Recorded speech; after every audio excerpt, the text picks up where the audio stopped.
This is Rafsanjani, who was president from 1989 to 1997.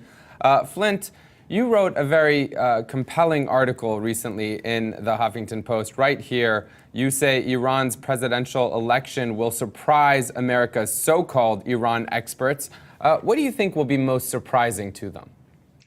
Well, I mean, it really shouldn't be a surprise because we've seen this in a number of Iranian presidential elections.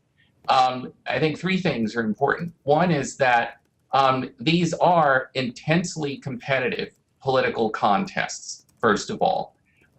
You've said, as Reza pointed out, these are all people who are committed to the system, committed to the Islamic Republic, but they're advancing very, very different visions of leadership, presidential agenda, that each of them thinks will best advance the Islamic Republic's interests. There is a meaningful choice for Iranians, and I think most Iranians feel they have a meaningful choice in this election.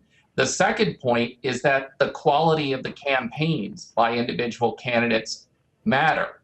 What seems to be reflected in the high-quality polls right now is that coming out of the three candidate debates, Golnaz, Rouhani. Unfortunately, we muted you by accident. Could you unmute yourself, if you would, Flynt, in the top right, and continue what you were saying? I appreciate it. Thank you. Yeah. If you look at the high-quality polls that have been done since the three candidate debates were held, what seems to be going on is that Golnaz, Rouhani, and Mohsen Rezai in various polls are actually showing a capacity to build support. Now, it's going to be interesting to see, which two end up making the runoff, but those are the three who seem to have some momentum in the polls. Mr. Jalili, on the other hand, at least the polls that I've seen and am aware of, I don't see evidence that he's building a lot of momentum at this point.